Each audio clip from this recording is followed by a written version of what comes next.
পত্নী মাতৃৰ সন্ধানহীনক লৈ পৰিয়ালটোত সৃষ্টি হৈছে এক ব্যাকুল পৰিৱেশ স্বামী পুত্ৰৰ আহ্বান য'তে আছা তুমি ঘৰলৈ ঘূৰি আহা ফটোত থকা মহিলাগৰাকীৰ নাম দীপালী লহকৰ বয়স আনুমানিক 52 বছৰ ঘৰ কামৰূপ নলবাৰী সীমান্তৰ বুৰবুৰী গাঁৱত কিছুদিন পূৰ্বে মহিলাগৰাকী উদিয়ানা চকত থকা ভাৰতীয় ষ্টেট বেংকৰ এটি শাখাৰ পৰা অৰুণোদয় আঁচনিৰ ধন উলিয়াবলৈ গৈছিল আৰু তেতিয়াৰে পৰা নিৰুদ্দেশ হৈ আছে মহিলাগৰাকী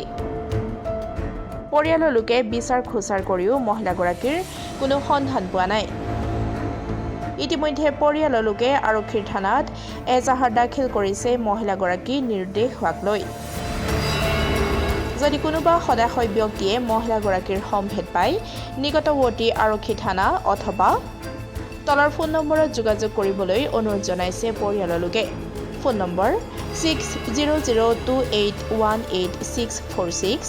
আৰু 9365605914 মই কোনো এটা সংযোগটো পোৱা নাই আৰক্ষীৰ কাষ চাপিছিল নে চাপিছিলোঁ ক'ৰ পৰা কেনেকুৱাকৈ নিৰুদ্দেশ হ'ল তেখেত উজানা কাউণ্টাৰক পইচা খালাচ কৰোঁ বুলি গ'লে মোক মাত কথা দি গৈছে তাৰপৰা মই ৰাতিপুৱা কামৰা হাজিৰা কৰোঁ ঘৰখন এনেই কিবাকৈ চলি আছে আহি ডিউটিৰ পৰা আহিলোঁ আহাত মই ঘৰত সুধিলোঁ ডাঙৰ ছোৱালীজনীক মোৰ ডাঙৰ ছোৱালী এজনী আছে ঘৰত ছোৱালীজনীক সুধিলোঁ সোধাত অহা নাই বুলি ক'লাক কোৱাত মই চিন্তিত হৈ স্থিতিগতি মৃত্যু বংশ যিমান আছিল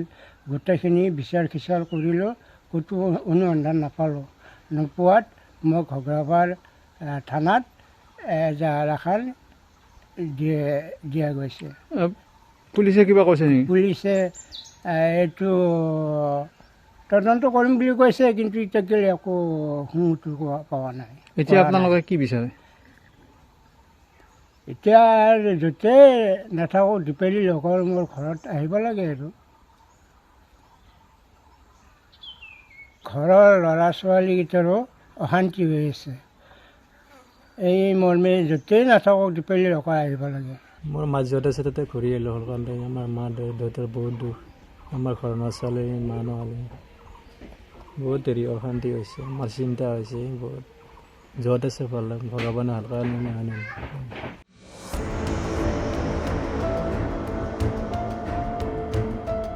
ৰঙিয়াৰ পৰা হেমেন কলিতাৰ ৰিপৰ্ট ডেমক্ৰেটিক আছাম